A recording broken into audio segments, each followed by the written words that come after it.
Akhirnya, pelatih timnas Indonesia, Coach Sintayong panggil kembali Jordi Amat dan Yance Sayuri untuk bergabung tim Merah Putih. Mengejutkan, dengan tegas Erick Thohir bantah perpanjangan kontrak Coach Sintayong hingga 3 tahun ke depan. Bedah kekuatan Brunei Darussalam jelang duel lawan timnas Indonesia asuhan Coach Sintayong. Dua pemain diaspor timnas Indonesia U17 dikabarkan kini ikut gabung latihan bersama Coach Bima Sakti di Jerman. Debut di timnas Indonesia berakhir kalah, Sen Batinama justru kian nafsu jumpa Brunei Darussalam.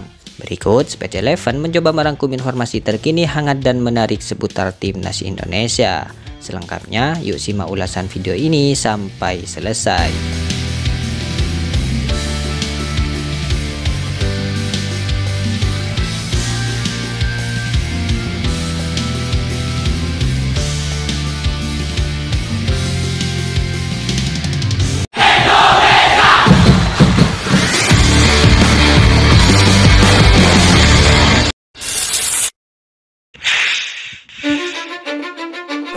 Ketua Umum PSSI Erick Thohir membantah pihaknya telah memperpanjang kontrak pelatih timnas Indonesia Coach Sintayong selama 3 tahun. Seperti diketahui, belakangan ini Coach Sintayong dikabarkan telah perpanjang kontrak dengan PSSI. Pelatih asal Korea Selatan itu diusulkan telah perpanjang kontrak bersama PSSI untuk menukangi timnas Indonesia selama 3 tahun. Pelatih berusia 54 tahun tersebut bahkan sebelumnya berbicara soal kabar perpanjangan kontrak dengan PSSI. Namun mantan juru taktik Korea Selatan itu enggan mengungkapkan dengan rinci. Ia hanya mengungkapkan bahwa PSSI akan memberikan pengumuman langsung nantinya. Setelah isu perpanjangan kontrak ini semakin liar, akhirnya Erick Thohir buka suara dan menjelaskan secara rinci terkait perpanjangan kontrak Coach Sintayong. Menurutnya, sampai saat ini belum ada perubahan kontrak untuk sang pelatih. Erick Thohir dengan tegas bahwa terkait perpanjangan kontrak itu dipastikan tetap sama sampai Juni 2024. Hal ini karena pelatih asal negeri Gingseng itu bakal mendampingi timnas Indonesia berlaga di Piala Asia 2023 Senior dan Piala Asia U23 2024 di Qatar. Pembicaraan saya dengan Coach Sintayong sampai Juni 2024, tegas Erick Thohir di Stadion GBK Senayan, Jakarta, Selasa kemarin. Meski demikian, Erick Thohir disebut tak menutup kemungkinan akan memperpanjang kontrak Coach Sintayong. Erick mengatakan bahwa perpanjangan kontrak hingga Juni mendatang itu karena timnas Indonesia masih ada agenda di ajang bergengsi. Erick Thohir mengatakan bahwa terkait perpanjangan kontrak hingga Juni 2024 itu juga dibebankan sebuah target, di mana Coach Sintayong dituntut bisa berbicara banyak di ajang Piala Asia di semua kelompok umur. Dengan ini, Erick Thohir memastikan bahwa rumor perpanjangan kontrak selama 3 tahun tersebut tidaklah benar. Diketahui timnas Indonesia akan menghadapi Brunei di putaran pertama kualifikasi Piala Dunia 2026 pada 12 dan 17 Oktober 2023. Sebelumnya, pelatih timnas Indonesia Coach Sintayong membuat keputusan mengejutkan dengan mencoret 2 pemain kuncinya, yaitu Jordi Amat dan Yance Sayuri karena mengalami cedera. Namun keduanya kini sudah dinyatakan pulih dan siap bermain untuk klubnya masing-masing. Coach Sintayong menegaskan keputusan menginstirahatkan Jordi Amat dan Yance itu kepentingan timnas Indonesia di putaran kedua kualifikasi Piala Dunia 2026. Jika menang atas Brunei, timnas Indonesia dipastikan lolos ke babak kedua dan tergabung di grup F bersama Irak, Vietnam, dan Filipina. Seperti yang sudah diutarakan di atas, jika tim Merah Putih dapat meraih 2 kemenangan kontra Brunei, maka dipastikan di putaran kedua nanti timnas Indonesia akan menghadapi Vietnam, Irak, dan Filipina.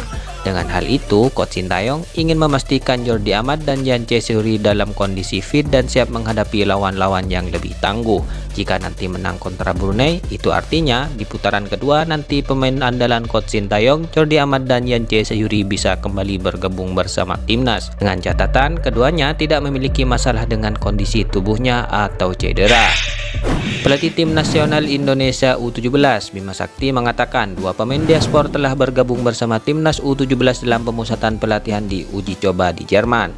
Bima menyampaikan Amar Raihan merupakan pemain diaspor dari klub Hoffenheim yang telah ikut bergabung bersama tim Garuda Muda. Selain Amar, Bima menyebut pemain diaspor lainnya yang telah ikut dalam pemusatan latihan bersama timnas U17 yakni Welber Jardim, Welber Jardim saat ini bermain untuk klub asal Brazil Sao Paulo. Ia memiliki darah Indonesia dari sang ibu. Welber mengikuti jejak ayahnya bermain sepak bola di negeri Samba. Timnas U17 saat ini sedang melangsungkan pemusatan latihan di Jerman sebagai upaya peningkatan skill ketika tampil di Piala Dunia U17 2023 nantinya.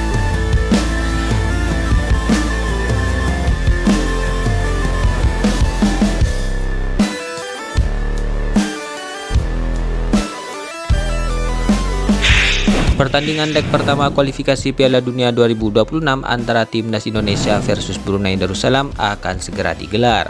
Jelang duel tersebut, Brunei Darussalam akan membawa 25 pemain ke tanah air. Pelatih tim tamu bernama Mario Rivera juga ikut memanggil 13 pemain yang memperkuat klub Liga Singapura DPM MFC. Seperti diketahui, DPM MFC merupakan klub asal Brunei Darussalam yang memilih untuk ikut dalam kompetisi di kasta tertinggi Liga Singapura sejak 2019 silam.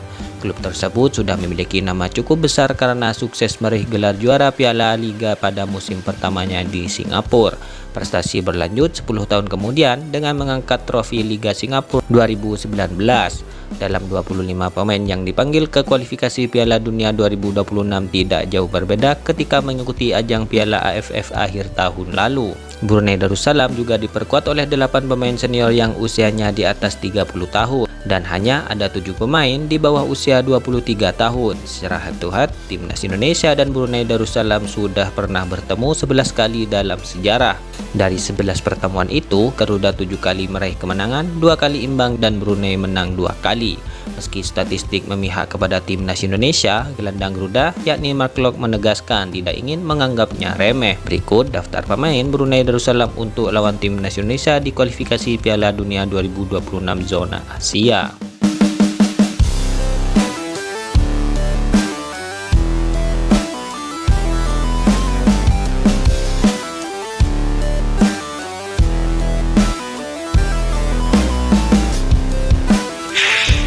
Bek keturunan Timnas Indonesia, Sen Patinama menjalani debutnya bersama Timnas Indonesia pada FIFA Matchday Juni 2023 kontra Argentina.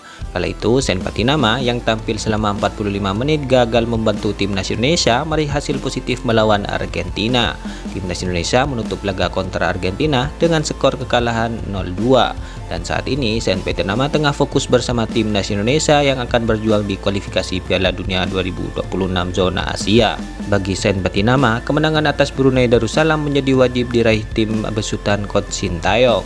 Sangat bagus, saya bisa menatap pertandingan kedua bersama timnas dan saya ingin memberikan kemenangan setelah debut saya lawan Argentina berakhir dengan kekalahan. Saya belajar di semua di tim ini, belajar dari pelatih, belajar dari teman, kata Sen Patinama. Lebih lanjut, butuh perjuangan yang tidak main-main bagi Sen Patinama yang bergabung ke Timnas Indonesia. Itulah hasil rangkuman informasi terkini seputar sepak bola Indonesia hari ini yang dapat kami sajikan. Jangan lupa terus beri dukungan Timnas Indonesia dengan penuh semangat dan salam olahraga.